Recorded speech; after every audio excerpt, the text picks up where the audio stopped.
Hey everybody, what's up? This is Bro Diallo. This is part two, if y'all remember. And if you don't, I'm sorry. But this is part two of the Ice Cube's contract with America. Last week, don't ask me what day, but last week I did a dissection of Ice Cube's contract with Black America. You can go to icecube.com or wherever you get your daily fix of Ice Cube content and find Ice Cube's a PDF downloadable version of Ice Cube's contract. Wow, sorry it's so dark on Facebook. I don't know. Whatever. Sorry. Anyway, you can find. Let me put this back. Sorry, just adjusting. Pleasure. Anyway, you can find a contract of Ice Cube's contract, and I thought it was utterly absurd. In fact, I had made this video dissecting, going blow for blow on Ice Cube's contract with Black America, and it got deleted. It got flagged, and the video is gone. It's not available. So I'm not going to rehash that. If you want to know all my complaints and my jawboning and my hemming and hawing about my video being taken,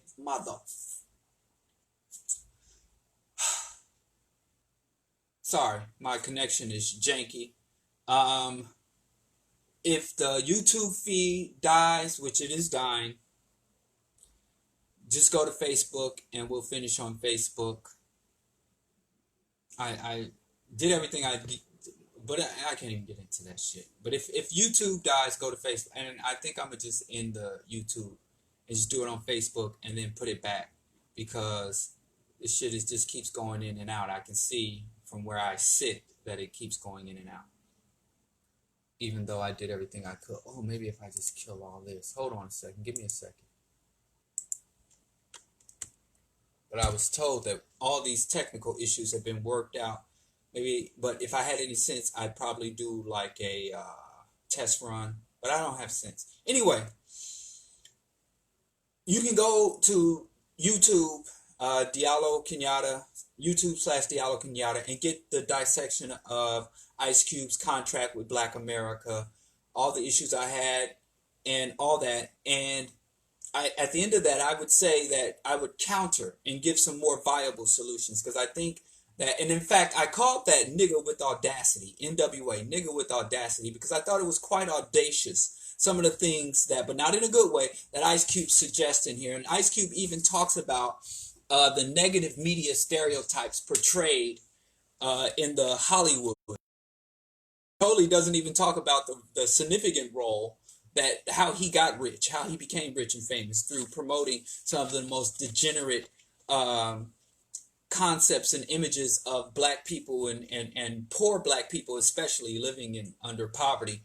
Even though he didn't come from poverty, he projected that, NWA would always say, we just telling white America what goes on in the hood, which was a fucking lie, But anyway, I'm not going to rehash all that. Go to YouTube, my YouTube page to see part one. And you probably, if you're watching this, not watching this live, you probably want to go watch part one before you watch this. So you know what I'm hemming and hawing and jawboning about. But I promised everyone that I would give some viable solutions to the contract with Black America. So I'm just going to do it. Let's just get through it.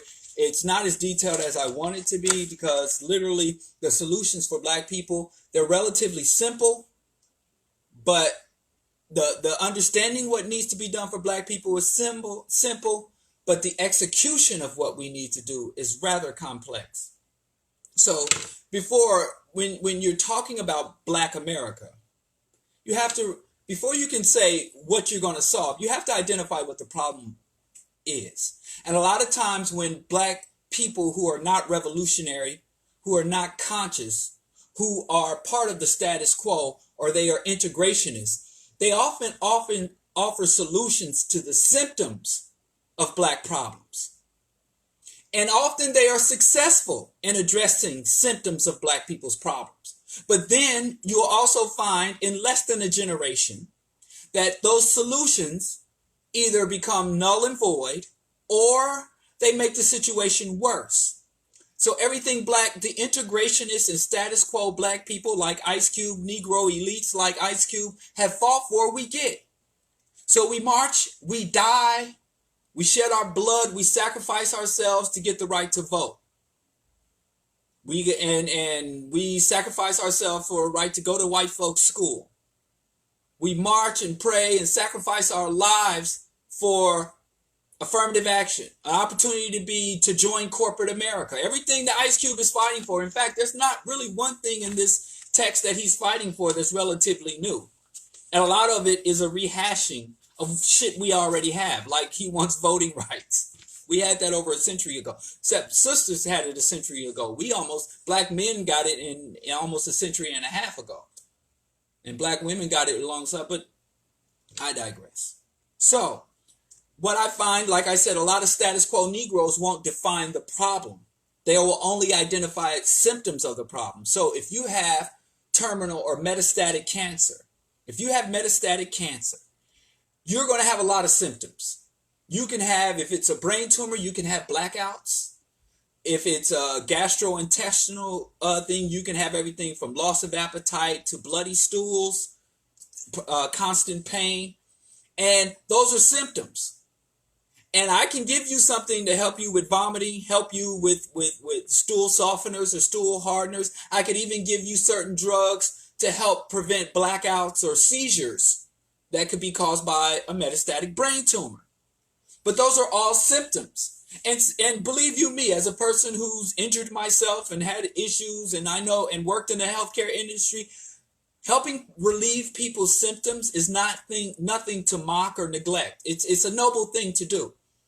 But when you pass off symptoms as the cure, you're known as a quack or a hustler, or you're known as a person who can make the problem worse. So that's what Ice Cube does. Ice Cube, in his contract with Black America, acknowledges everything from black poverty to black violence to black limited the limited level of agency black people have within this country, how much we give to this country in terms of military service and our talent and culture, and how little we get in return for the level of investment that we have within this culture. Ice Cube identifies a lot of problems, but they're all surface problems. And in fact, not only does he not identify the core problems, some of the core problems he embraces and celebrates, like American democracy, American militarism, American capitalism. He literally out and out says, I celebrate this. So I'm going to tell you what the core problems. I'm going to identify what the core issues for African people are in the United States. Number one, the number one problem, the number one threat to black folks. God damn it. I keep losing my connection. Y'all let me know how y'all doing on YouTube in the comment section, because this is live. So y'all let me know how y'all doing on the comment section, and if we need to just all jump to Facebook, then that's what we'll do, because we're gonna get through this. Anyway, the number one problem facing black people, the number one threat to not only our existence, but our ability to thrive as we exist, is menticide. The systematic destruction of the black mind. And menticide is different than brainwashing. Brainwashing pretty much hijacks your brain. So a brainwashed person can still be extremely functional. It's just that your mental and intellectual capacities are directed to the interest or to serve someone else, which is an issue that we face. But menticide is the destruction of the very capacity to think. As Bobby E. Wright told us, menticide means you're ahistorical, anti-intellectual, anti-analytical. Your fundamental capacity to even identify who you are. Your capacity to identify. Okay, good. No, it's definitely the connection issues are on my end. If they keep happening, like I said, we'll just go off our Facebook like we did last time. But anyway, so your capacity to think. So if people are brainwashed, you can give them materials, you can give them information, you can give them access and opportunities, and they can become functional. But the people who suffer from menticide, you can give them money, you can let them become president, or you can elect one of their people as president of your own country, and they still will not turn taking over the presidency. And if you're the president, that means you have direct control of the greatest military in the world, and you use that military to attack your own homeland. So menticide is the number one problem, because menticide obstructs us from being able to identify who we are, identify who is for us and against us, and identify and even understand the path. Even if you give us the solutions, we don't have the intellectual capacity to execute the solutions. So menticide is our number one problem. Number two problem facing Black people in America is ecosystem destruction. And this doesn't get enough play in the Black community. The destruction of the Earth's ecosystem and biodiversity. Because it doesn't matter if you are, every Black person is free and liberated. Everybody in the hood got a PhD. Everybody in the hood got reparations and has a multi-million-dollar business. If we destroy the life-sustaining capacity of the Earth, all that shit is moot. And some of y'all think we can download our consciousness into a computer or fly to another solar system or colonize Mars and all this crazy shit. That's not viable. So that's the number two problem, menticide. So if you're talking about doing anything for Black people, you're talking about solving anything for Black people, first you got to deal with menticide. And I'm not saying you got to do this, then that. Everything that I say, every problem that I identify needs to be simultaneously addressed. Every solution that we need to implement needs to be simultaneously implemented. So this is not, as Dale Jones would say, it's not a process. He said revolution is a process. It's not an event. It's a process, not an event. So this is not a step-by-step list. It is simply an overall diagnosis, and you got to address the whole thing, and top, bottom, simultaneously. So anyway, ecosystem collapse. And as you deal with ecosystem destruction, ecocide, which is the death of the planet's ecosystem, which is being destroyed by capitalism, militarism, global white domination, religiosity, the concept that the earth is just a way, the world, religious people, the world is just a way station. And the false notion that that when we die, our immortal souls go on to a plane of existence. The warped religious notion that man has, what they call, dominion of the earth, and all the animals and all the lands and seas were created for our consumption. That is a psychopathic mind state. It's tied to menticide, but it also feeds our willingness, humanity's willingness to destroy ecosystems, hyper-exploit natural resources, and treat animals as if they are lesser entities than human animals. But I digress. I don't want to get to it. But ecosystem collapse is the number two. Number three obstacle problem is Western militarism. Because everything white folks do, I don't care if you love white folks or you stand in opposite, whatever your position on white folks, they rule through threat of destruction. They rule through murder. They rule through barbarism. You see, there's a new UN, there's a new corporate charter. We have all these high-minded ideas of Western civilization, but when it all boils down, the white Europeans, read again John Perkins' Confessions of an Economic Hitman, they say, we will kill you.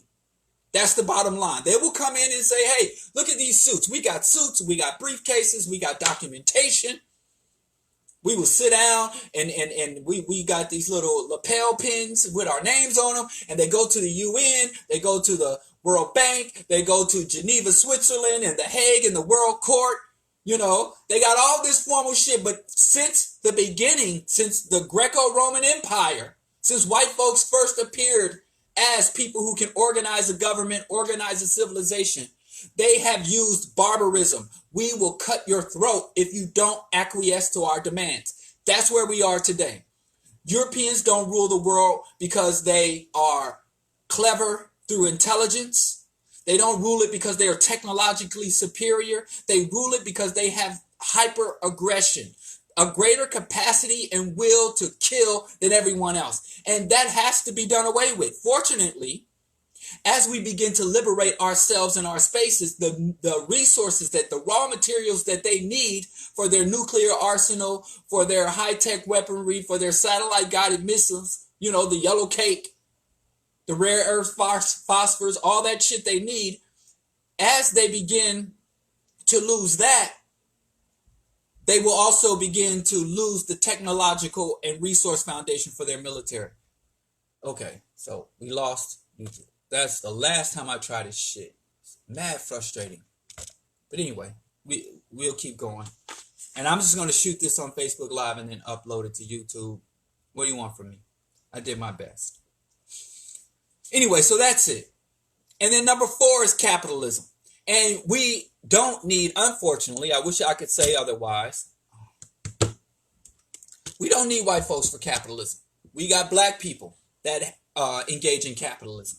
So we need to overcome. Those are the fundamental problems that every other problem, there ain't a problem you can find in an African nation, in a black community, anywhere in the world that is not related to menticide, ecocide, Western militarism, and capitalism. Every other problem. I don't care. Name a problem. Name it. You name it.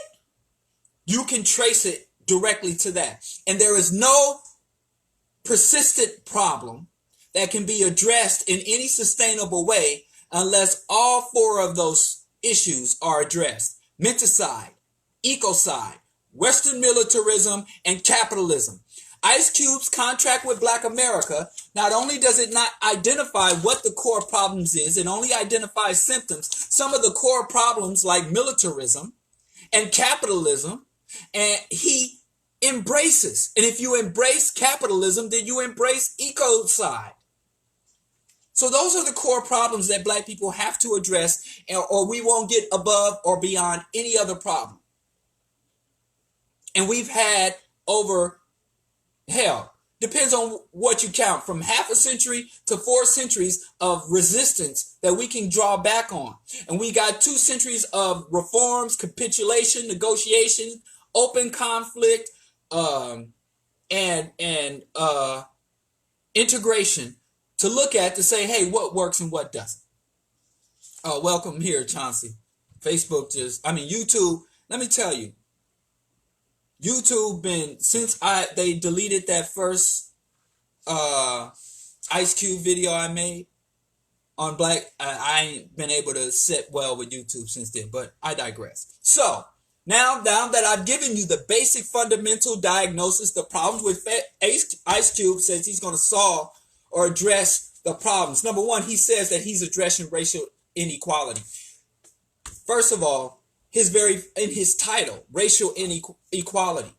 If you knew the history of Europeans, if you understood their true culture, if you didn't buy into the myths of white superiority or even the myth of white unity, white civilization, if you reject those myths, you would never want to be equal to white people. In order for black people to be equal to white people, we literally have to have a grand reduction in our state of being, in our consciousness. I'm just saying, never seek equality with your lessers, and being equal to your oppressor makes you equal to your oppressor. So whatever your oppressor does, whether it's cannibalism, genocide, ecocide, there we are again, you're going to have to do that. That's what equality looks like. White folks, you would say white folks should try to be equal to us.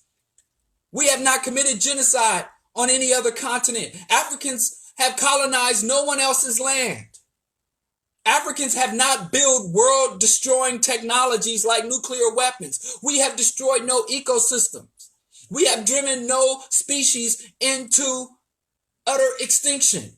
Outside of and anything that happened under colonialism is the fault of colonialism. So don't come and tell me Africans are killing gorillas.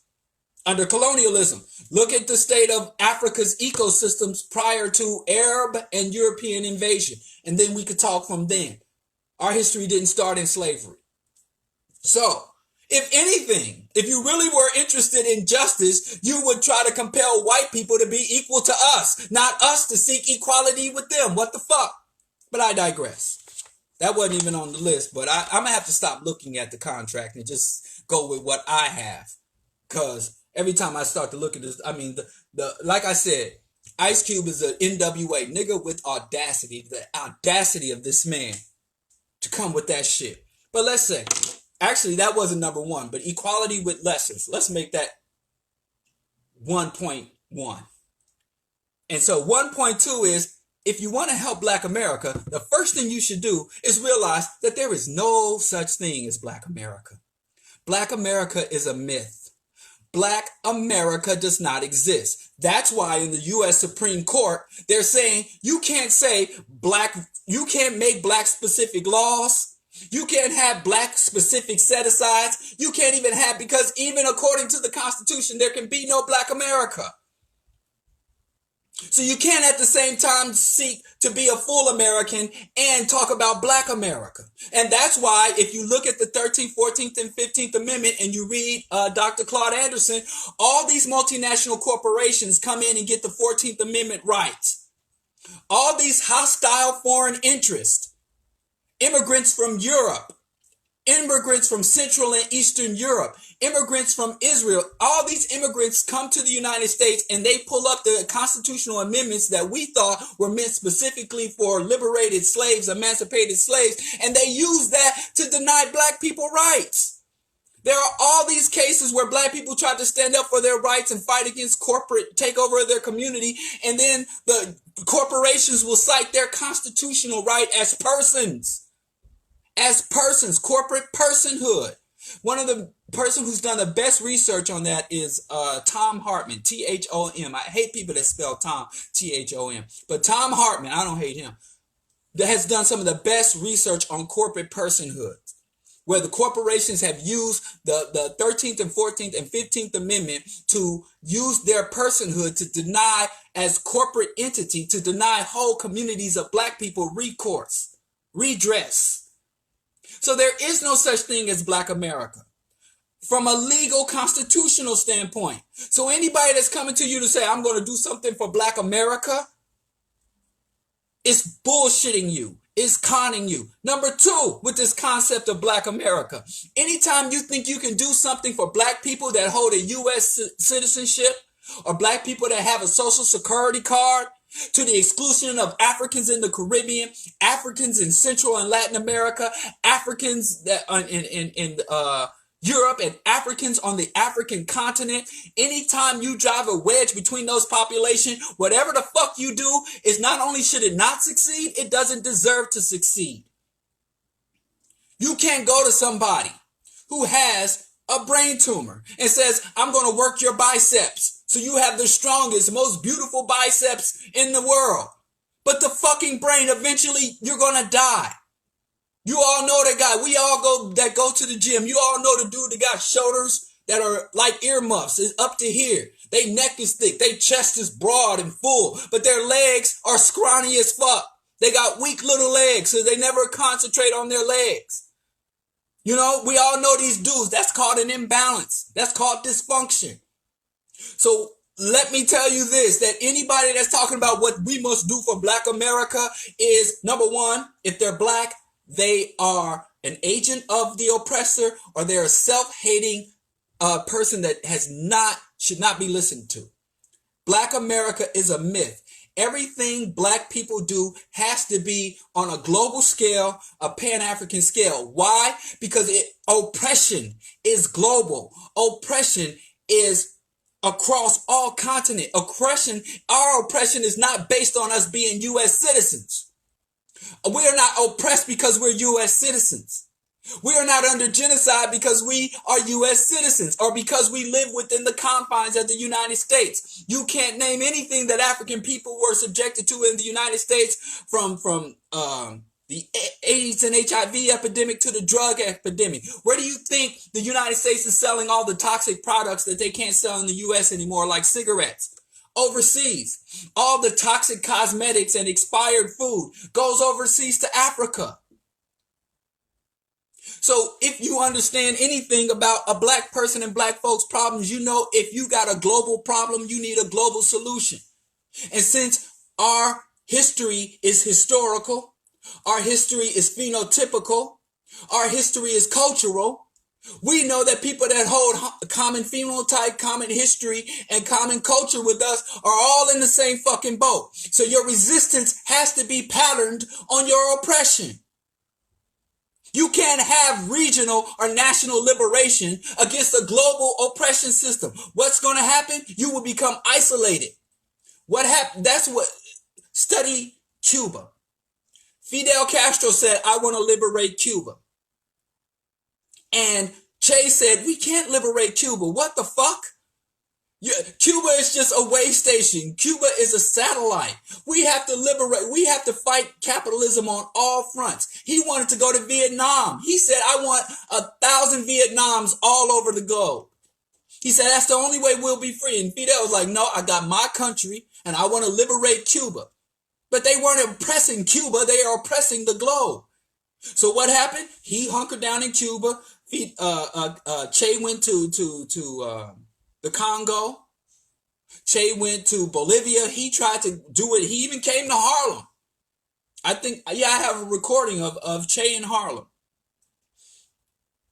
talking to freedom fighters here about guerrilla warfare and the potential for guerrilla warfare in the United States. And what happened to Cuba? We all like, a lot of people are like, oh, the Cuban doctor's this. Cuba has been relentlessly attacked. They've given plagues to Cuban livestock. And even now, Cubans are struggling in a food crisis. They had for a brief time an alliance with the USSR. But ultimately, Cuba is encapsulated and hounded relentlessly. And they force, instead of Cuba being able to have a socialist nation, they have to have what they call a siege mentality. And people are like, oh, socialism doesn't work because you lose your freedom. You don't lose your freedom because of socialism in a socialist country. You lose your freedoms because of capitalists in a socialist country, that capitalists will relentlessly attack any socialist formation, thus leading to totalitarian siege structure. If someone was outside my home right now, constantly shooting at my house and throwing stones at my house and unleashing vermin and gases into my home would become a place where it be under siege. And then I would have to tell my son and my wife and my other son, listen, you can't just come and go as you please. I got to check you when you leave. I got to check you when you come in. I got to watch you when you're in the street because you might go out there and start cooperating with the enemy. People under siege become tyrannical. That's a lot of violence, but that's a whole. We're going to be talking about violence. We're going to talk about Frantz Fanon and Amos Wilson on violence in our next book reviews. So don't want to get to that. So the bottom line, there is no Black America. And if you're going to divide yourself into Black America and think you can have solutions, freedom, autonomy, power for Black America while excluding Black people all over the globe, what you will become is like what Obama is. A Black man with some little status and a little money that goes all over the world advancing the interest of empire. And guess what? Guess what you do when your dog is no longer able to guard your property? You take it like Old Yeller. You take it out to the backyard. You put a bullet in the base of his skull. And look at every single sellout. I don't care if it's the Mujahideen or the Contra rebels in Latin America. Every time a population of people who were victims of imperialism and white domination cooperate with that system, with 110% of the time, they eventually become villains and get betrayed by that very system. The Al-Qaeda, go back and look it up. Right now, the Contra rebels, all these Latin American warlords and Latin American militias that were fighting for the U.S., fighting against communism on behalf of the U.S., many of them are going to the world court, going to prison, losing everything. And the U.S. is like, I'm done with you. That's on you. A lot of African dictators, look at Mugabe, who had U.S. and Israeli support. And the moment the U.S. and Israeli is like, there's dozens of African dictators to pick from. I don't really need you anymore. Look at how many dictators fell after the Soviet Union and they didn't need them to be buffers anymore. So even if Black America makes a contract with our oppressors to say, hey, you can commit genocide, oppression, resource rape of every other person that looks like me across the world, as long as you do right by me, do you do right by me? Eventually, after they finish raping all the people of African descent all over the world, including the African continent, and we're the only Black people left, guess what? So there is no black America. We must never think. And let me tell you one more secret. White folks talk all this Yankee Doodle, winter time. They love America, love it or leave it. I'm an American. But every fucking time there was a war on the Western Front, every time Europe got in trouble, what did America do? The United States is an anti-Semitic nation and it's a Christian nation, but where they shipping more money to Israel? Wherever you find a population of white people, Canada, Western Europe, New Zealand and Australia, Israel, the white population, South America, the white farmers in Zimbabwe, formerly Rhodesia, everywhere there's a fucking population of white people. Look at how the United States maneuvers. White people, we never hear the word pan-Europeanism. Y'all say global white supremacy. Y'all say that word, but y'all don't think it. Y'all don't really understand what it means. Oh, global white supremacy. Global white supremacy doesn't just mean that white people rule the world. It means that white people coordinate, cooperate, and collaborate around the world too. And even if they had a World War I and a World War II, they just found out the U.S. Was spying on the Angela Merkel. The U.S. was spying on its ally Germany and Great Britain, and they were like, yeah, we got all kinds of problems, but when one thing white folks don't get along on nothing else but the concept that we're going to rule the world, and the people of color, the mud people, the inferior races will never displace us. So you trying to talk about black America like you don't see the fucking World Bank, the UN, the International Monetary Fund, you don't fucking see NATO. And yes, white folks have that rhetoric, America first, but that's just fucking rhetoric. Look at foreign policy. Look at Ford Motor Company and go to Ford Motor Company's site. They don't say, remember when we were younger, the heartbeat of America, U.S. corporations aren't U.S. corporations. They were like, we're global corporations. Go ahead. So there is no such thing as, when it comes to liberation and fighting for black power, there's no such thing as black America. If you're thinking about, well, areas of interest, areas of operation, or nodes of African people, or the African diaspora, you can talk about the Africans in America. But you always have to say, well, black people in America, or black America, is one segment of the global African family. And whatever we contribute, what resources do we need, and what do we need to contribute to the whole, we can have in that discussion. But any motherfucker, especially like Ice Cube, some rich elite Negro who says America's the greatest democracy in the world, and then talks about capitalism is a good system, whenever they talk about helping or the ADOS system, fuck that black America. In that context, fuck that shit. Don't accept it. Anybody that's trying to encapsulate you is trying to fucking kill you. And black America is not a thing. It's not a thing in the context of black liberation. Number 2, capitalism is a dead-end system. And so is integration. So we have to abandon capitalism. These efforts to succeed in capitalism, or elevating black people who succeed in capitalism into leadership status like Ice Cube, is a fatal fucking flaw. And that's something I have to point out to black people, because it's something I think we don't fucking understand. Another thing, in terms of, we don't understand, I hear us say global white supremacy all the time. I don't say that, but y'all, I hear y'all say that shit all the fucking time. But y'all, then when you talk about black liberation, I never hear global black liberation, global black unity. Y'all think y'all can have a regional fight against a global system. Because even if we defeat white domination in the United States, that's only 5% of the world population is in the United States. You got a whole nother 95% of the fucking globe and human population that's still within that system. It's fucking stupid. But I digress. Let me ask you this. Where in white history did white people go to another country and then succeed in conquering that country by mastering the existing economic system in that country? Did the white man come to the United States and says, well, I'm going to learn to hunt buffalo the best.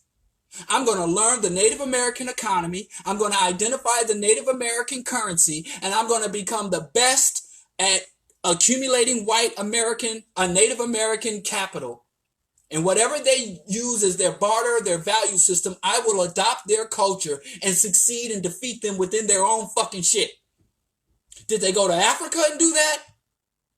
Did they go to the Caribbean islands, Central? Where the fuck did Europeans go and succeed and defeat someone by mastering and overthrowing the system that was established by the people they're against? Tell me where in the fuck when. So how the fuck can we out capitalism white folks? How? What fucking sense does that make if you want liberation? A lot of people don't want liberation, but they like that word. Like a lot of people, Beyonce, who don't like African liberation, like to dress up like Black Panthers, like to dress up like African deities, even though they still identify as Christian. A lot of people like to cosplay. I'm not talking, but the people who really want it. Now, you can promote black capitalism if you simply say, listen, I want the capacity to consume whatever my oppressor manufactures, whether that's cars, jets, homes, and then not only do I want the capacity to consume whatever they're willing to sell me, I will utilize those things that I own according to the laws, standards, values, and protocols of my oppressor. So all you do, that is a situation of comfortable oppression, comfortable slavery. Kwame Nkrumah, Class Struggle in Africa. So many books we need to review and dissect. So capitalism is not going to work for us. Even if capitalism was a good system, we couldn't adopt it. Because there is no way we'll win. What did Michael Jackson? You can't win, you can't make it, and you can't get out of the game. I mean, go listen to the Wiz, Scarecrow, Michael Jackson. That should be, I said that should be the Negro national anthem. If I had any power over black people, if I had one day to be the black king of all black folks and y'all had to do what I say, that's one, I do a lot, but that's one thing. The new Negro national anthem is you can't win, you can't make it, and you can't get out of the game. So black folks have to, but then you say to me, Brother Diallo, look at the other people who were under capitalism and beat the white man in capitalism. Look at China. They use capitalism to beat the white man. Look at Japan. They remember, and if you as old as me, you remember when people were like, all the skyscraper, all of California is owned by the Japanese. And you go look at any movie from the 80s, even that Wesley Snipes movie, Shogun or Sundown or Sun Rising, and all that. Go look at, they about to put these Negro shows back on Netflix and the other streaming services. Go back and look at A Different World and how Dwayne wanted to go work for Konichiwa Industries. Everybody thought the Japanese were going to take over the world economically in the 90s. The Chinese weren't even a factor then. In the 80s and 90s, everybody was like, oh, we got Chinese cameras. We driving we got Japanese cameras. Japanese gaming systems, Japanese cars. Oh, and the white man was like, yeah, okay. Yeah, Sony. Yeah, okay. All right. And then what happened? Japan nuked its damn self. Japan nuked its damn self. After getting nuked at the end of World War II, and he's like, well, what is equality with your oppressor? My oppressor nuked me. So how do I become equal with my oppressor? I'm going to nuke my damn self. And they had so you can look at Japan and they've had 20 years of what they call economic stagnation, stagflation. Yes, they got a lot of neon lights, but they have sacrificed their culture. They have sacrificed generations of their people. And just a few years ago, the Asian tiger economies and the Asian dragon economies. And the white boy was like, as long as you're playing my game, I can pull the rug out from under your shit. But now they're telling us the same thing they told us about Japan in the 90s and 80s. They've been telling us about China in the 2000s and 2020s.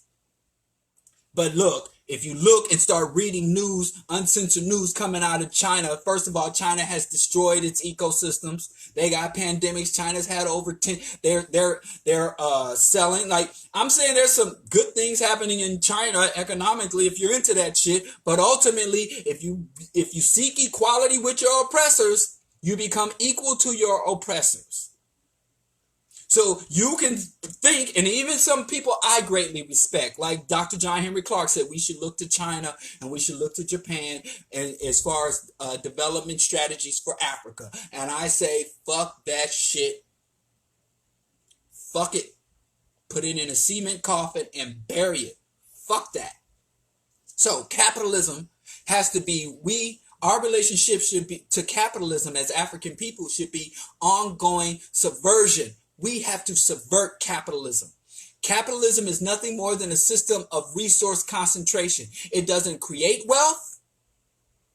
It does not sustain wealth. The only thing capitalism does is take wealth that's spread everywhere and gather it into one place. That's all capitalism does. Capitalism creates Bezos and Bill Gates.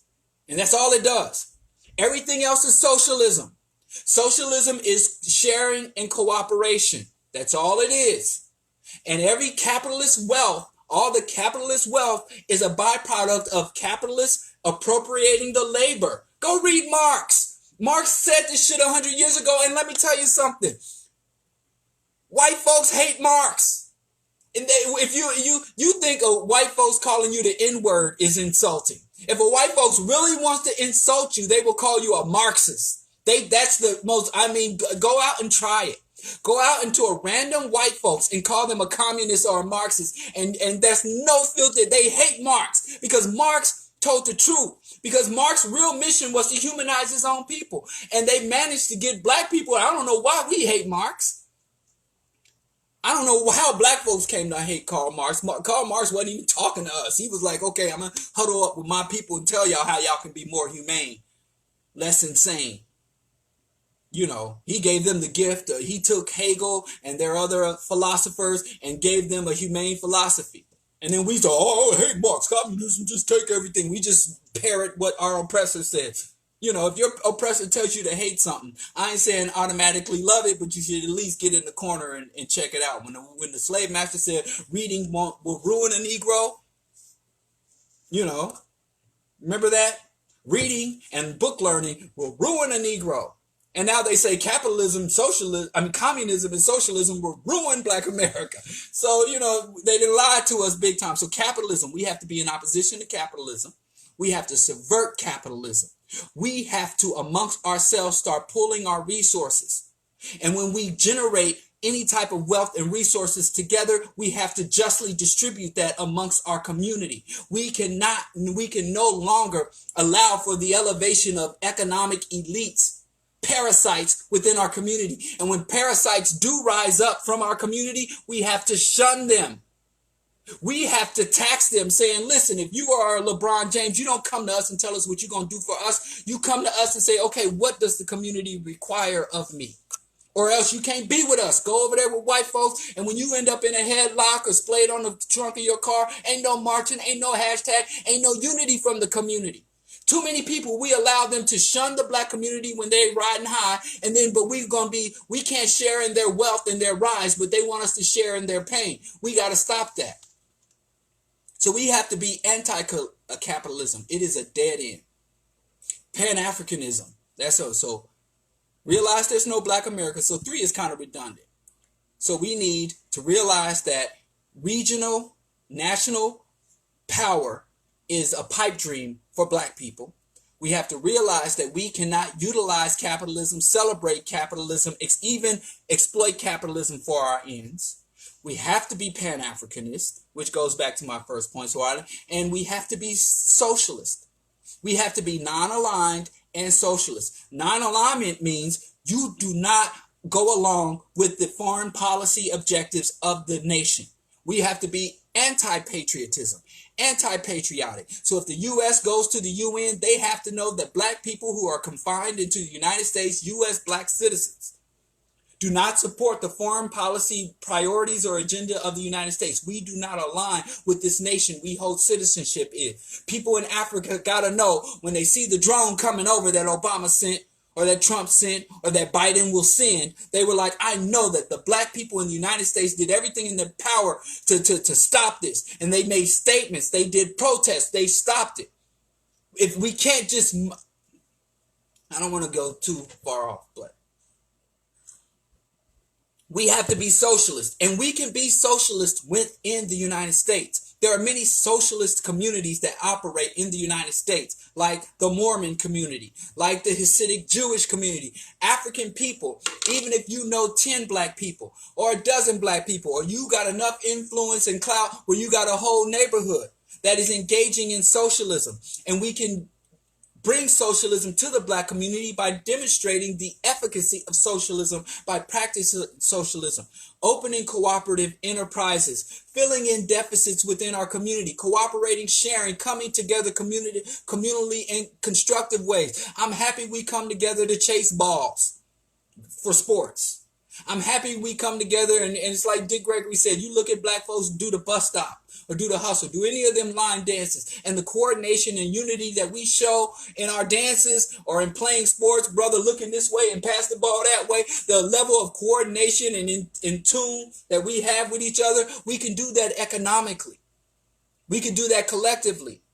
And no more are we celebrating, oh, you got a Benz, or you just bought your 5th house. No more celebrating that shit. We need to become class conscious.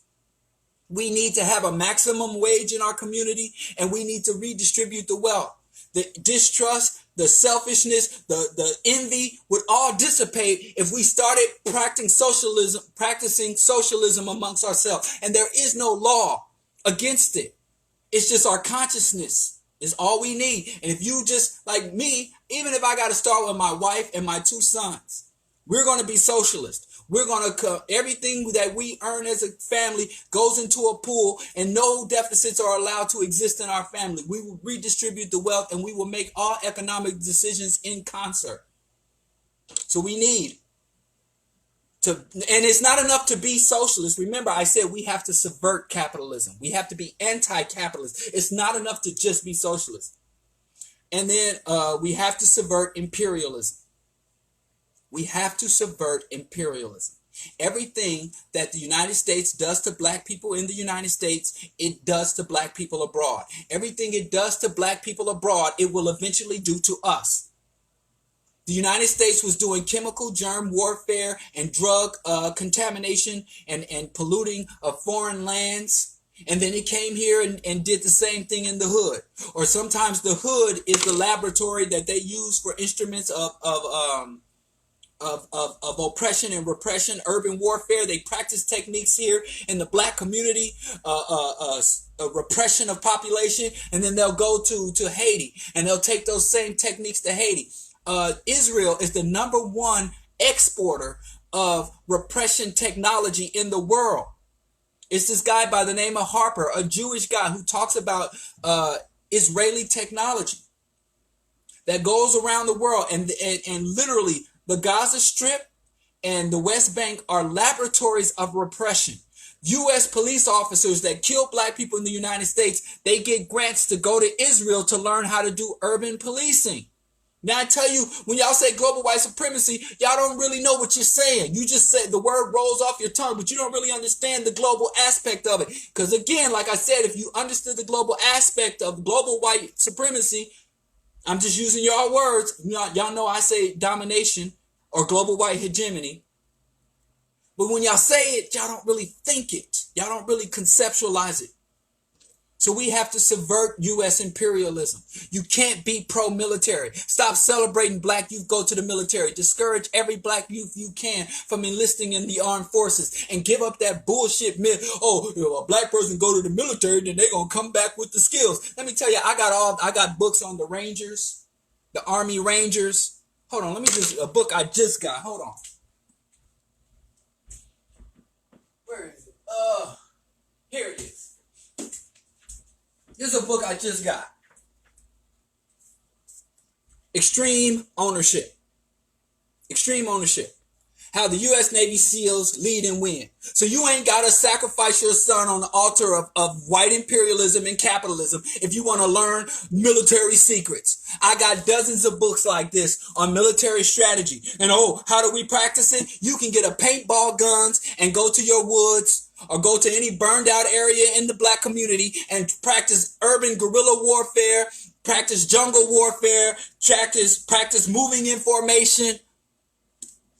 Because they're not going to give you weapons. You're not going to learn to fly fighter jets, but the Vietnamese didn't have no fucking jets. The Viet Cong didn't have no jets. The Cuban revolutionaries didn't have jets. So yeah, okay, that part we ain't got. But 90% of the shit we need to know that y'all claim y'all are sending your children off to the U.S. military, but that's a myth. Because they don't just learn military skills, they get military indoctrination. And the black people that go to the U.S. Armed Forces, 99.9% of the time will be loyal to the system instead of loyal to us. They will honor their oath to the oppressor and deny their connection to the community. So we have to subvert the empire, stop military service, stop supporting foreign interventions, stand in protest, and let the world know that whenever the United States is carrying out aggression and war crimes overseas, including Barack Obama, start to call for Barack Obama to be held accountable. Everywhere Obama shows up in the black community, there should be a protest to make him answer for his atrocities and war crimes. The world needs to know we're to hold solidarity not with the Uncle Sam, but with the African global community and all other people who are oppressed. And we need counter-menticide. We need ongoing Pan-African media, Pan-African education, Pan-African archiving and preservation of our scholarship. And we need counter-propaganda, and we need pro-African propaganda.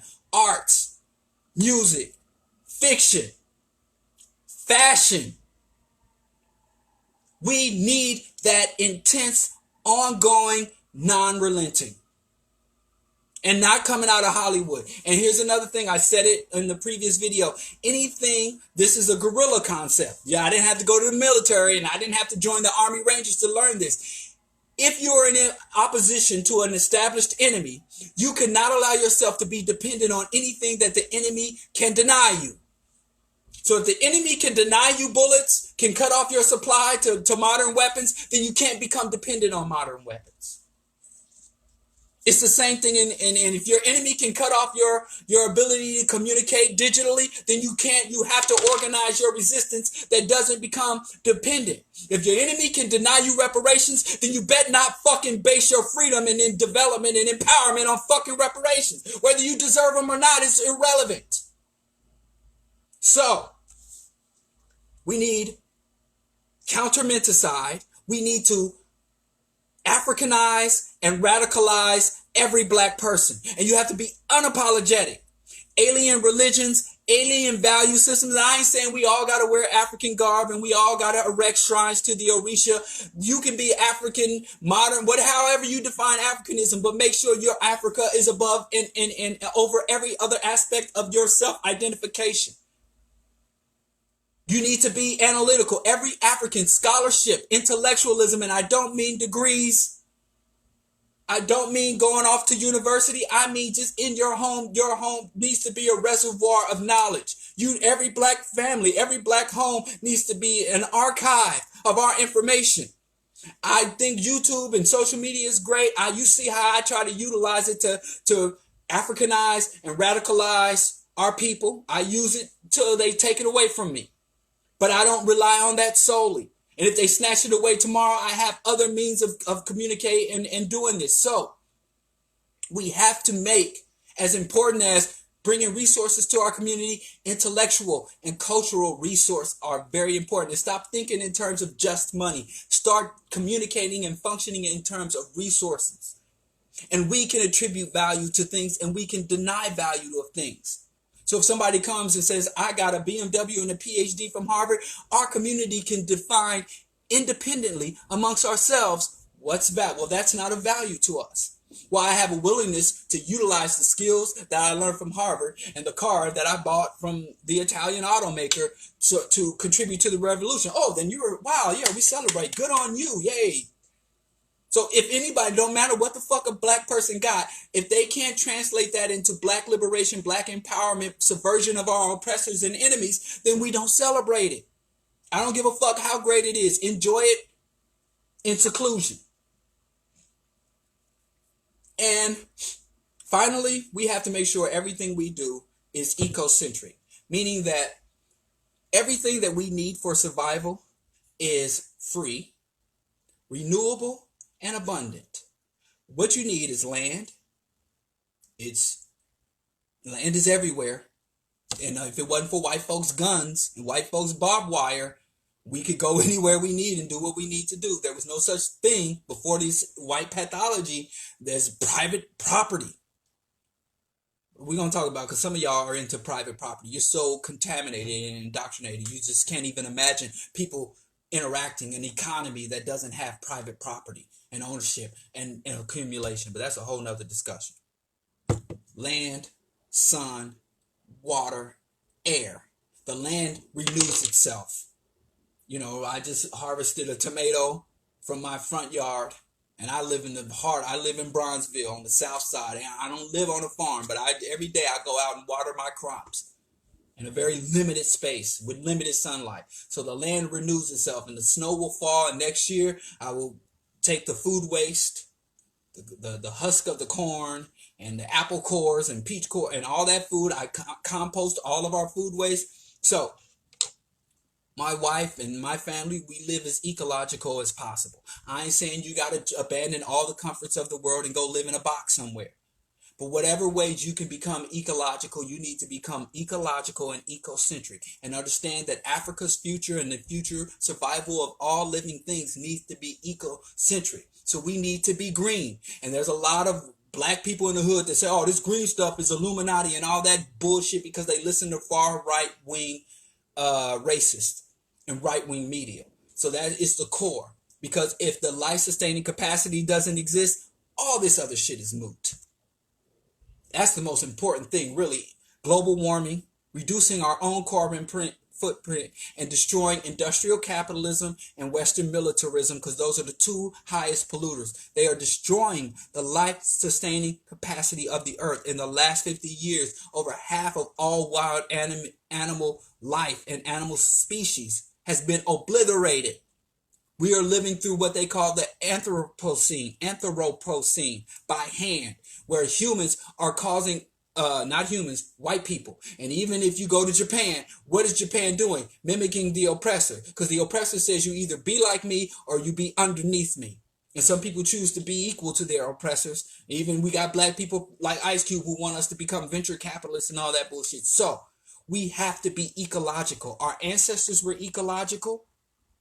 Our ancestors did not see themselves as superior to nature. They did not see the planet Earth as this is just a way station. My life, my future is in heaven. Our ancestors who had less technology were more intelligent in relationship to that than us. So those are some viable solutions.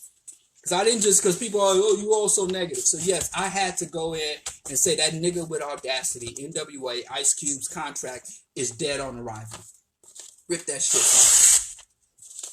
Rip it up. Fuck that shit. And anybody that comes to tell you Ice Cube doing good for us, LeBron James want to do something good for us, Jay-Z, Beyonce want to do something good for us. I shouldn't even use that voice because we're trying to be, let me recenter myself. Let me rebalance my energy. Let me realign my chakra. I ain't going to be talking down. I'm just saying, liberation. You can't just come to liberation. Your fame can translate into a lot of shit, but don't try to fucking come over here. Keep that shit over there. Don't speak for Black America if you're not willing to do the work to comprehend our problems and to offer us viable, real solutions. Because that's mad fucking disrespectful. You know, one of the biggest Jewish stars in the world is like, who's that guy, the water boy, Adam Sandler. Does he ever go to Israel and say, I got the answer for Israel? And if he did, he would be laughed off the stage. We need real revolutionaries, real scholars, real researchers, real scientists, real people. And if a celebrity wants to give resources to those individuals to come with our solutions, yes. But if a celebrity tries to put their face and their name on some shit, that is another swindle and another hustle. So don't fall for the okie doke. We suffer and there's too much at stake. So until next time, Wednesday Q&A, book reviews coming this week. Thank you for support. Got to shout out Chauncey. I wouldn't be sitting here if it wasn't for Chauncey, Delta Star Media. Got to shout out Phil, all my Patreons, everybody that's helping to keep the bro Diallo even during quarantine. Even though, because I was like, well, man, listen, let's just wrap this up. But, you know, the luta continua. The struggle continues and we will win without a doubt. Sorry about YouTube. Again, we'll try again Wednesday, if not sooner. But I got a lot of comments. Subscribe to the YouTube anyway. I'm going to put this on YouTube. Thank you for listening. Please share. Please go to YouTube and subscribe. I will work out the kinks over there. And it's at Diallo Kenyatta. I know I owe some people some info about research materials. I'm not crazy. I'm not a liar. And I will have it. Happy Black August to everyone. And I'll see y'all latest Wednesday. We'll do a live Q&A Wednesday. If not, the Q&A, but some other stuff. And we'll definitely have at least 2. I'm going to try to do 2 book reviews this week because I'm behind on that. Until next time.